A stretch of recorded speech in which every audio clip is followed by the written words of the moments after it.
Hello అండి. ఎలా ఉన్నారు? అందరూ బాగున్నారా? ఈరోజైతే మీకు మ్యాంగోతో రవ్వ కేసరి చేస్తున్నానండి. చాలా బావుంటుంది. స్వీట్ అయితే మీరు గూడా ట్రై చేయండి ఇంట్లో. మనకి ఈ సీజన్‌లో దొరికే మామిడితో చాలా రకాలు చేసుకోవచ్చు కదండీ! అందులో ఇదొకటనమాట. దీనికోసం అయితే ముందు మీరొక మామిడికాయ తీసుకోండి. చక్కగా పండింది తీసుకోండి. అలాగే అది స్వీట్‌గా ఉందో లేదో చెక్ చేసుకోండి. స్వీట్‌నెస్ ఉంటే బావుంటుందండి. మ్యాంగో స్వీట్‌గా ఉంటే మనకి బావుంటుంది. లేదంటే పుల్లగా ఉందంటే గనక మళ్ళా టేస్ట్ చేంజ్ అయిపోతదండి. మనకి స్వీట్‌గా ఉన్నది మ్యాంగో తీసుకోవాలి. చక్కగా ఇలా కట్ చేసుకోండి. క్యూబ్స్ భలే వచ్చాయి కదండీ! చిన్నప్పుడైతే మాజా యాడ్‌లో ఈ క్యూబ్స్ చూసి ఎలాగా చేశారో భలే ఉంది అనుకునేదాన్ని. కానీ ఇప్పుడైతే నాకు గూడా వస్తుంది చేయడం. అప్పుడు చిన్నప్పుడు చాలా చాలా ఇలాగా అనుకుంటా ఉంటాం కదా! అలాగే తీసుకున్న మన జ్యూస్‌నండి బ్లెండర్‌లో వేసుకుంటే చక్కగా స్మూత్ అయిపోతుంది కదా! బ్లెండ్ చేసుకోవాలి. ఇలాగ ఏసుకుంటే ఏంటంటే ముక్కలు ముక్కలుగుంటాయన్నమాట. సో, బాగోదు. స్మూత్‌గా ఉండాలి కాబట్టి మనకి మ్యాంగో అనేది మనం బ్లెండ్ చేసుకోవాలండి. ఈ బ్లెండర్స్ ఇప్పుడు ప్రతి ఒక్కళ్ళ ఇళ్ళలో ఉంటున్నాయి కదా! చక్కగా పనిచేస్తాయి ఇవైతే. చూడండి ఎంత స్మూత్‌గా వచ్చిందో. చాలా బావుంటుంది. అబ్బా! చూస్తుంటే అయితే నోరు ఊరిపోతుంది నాకైతే. నోట్లో లాలాజలం మాట్లాడుతుంటే నోట్లో లాలాజలం వస్తుందనమాట. మీకెలా అనిపిస్తుందో చెప్పండి కామెంట్‌లో. ఈ మ్యాంగో పల్ప్ చూస్తుంటే. అలాగే దీనికోసం అయితే స్టవ్ మీద కడాయి పెట్టుకోండి.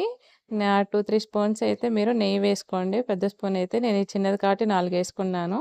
మీరు కావాల్సిన డ్రై ఫ్రూట్స్ ఏసుకోండి. జీడిపప్పు, కిస్మిస్ వేసుకొని మీరు బ్రౌన్ కలర్ వచ్చే వరకు కూడా వేయించుకోండి. తీసి పక్కన పెట్టేసేయండి.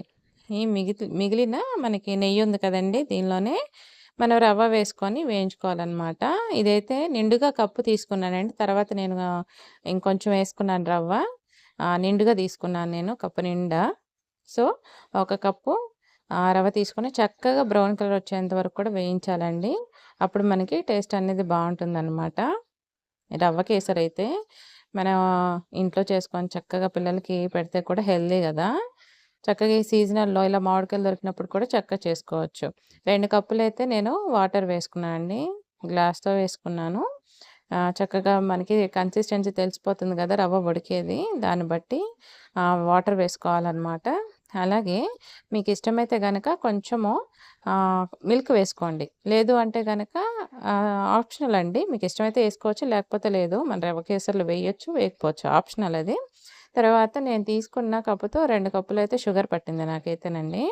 రవ్వ ఒక కప్పు తీసుకున్నాను కదండీ! దగ్గరగా 2 కప్పులు పట్టిందనమాట. కొంచెం తక్కువ. దీనిలో అమ్మో! పంచదారలో చూసారా శనగపప్పు వచ్చింది. అంతే మిక్స్ అయిపోతా ఉంటాయి కొట్లలో. మనం ఏం చేస్తామో వచ్చినప్పుడు తీసి పక్కన పెట్టేయాలి అంతే. చక్కగా మిక్స్ చేసేయండి. మనకి టెక్స్చర్ అనేది వస్తుంది కదండీ! పంచదార కరిగి. అలా వచ్చినప్పుడు మనం పక్కన తీసి పెట్టుకున్న మ్యాంగో పల్ప్ అనేది మనకెంత కావాలో అంతే వేసుకోవాలండి. మొత్తం వేసేయకూడదు. తీసుకున్నాం కదా అని. మన టేస్ట్‌కి తగ్గట్టే యాడ్ చేసుకోవాలి. కొంచెం వేసుకుంటే సరిపోతుందనమాట. చక్కగా మిక్స్ చేసేయండి. అలాగే మనకి రవ కేసరి అనంగానే ముందుగా టేస్ట్ యాలకుల పొడనమాట. యాలకుల పొడి లేకపోతే అది తినబుద్ధి గాదు. కొంచెం లైట్‌గా యాలకుల పొడి వేసుకోండి. టేస్ట్‌కి తగ్గట్టు మీరైతే కొంచెం పించ్ సాల్ట్ గూడా ఏసుకోవచ్చు. ఇంకా టేస్ట్ బావుంటది. అలాగే డ్రై ఫ్రూట్స్ గార్నిష్ చేసుకోండి. స్టవ్ ఆఫ్ చేసేసి చక్కగా సర్వ్ చేసుకొని తినండి. Thank you for watching.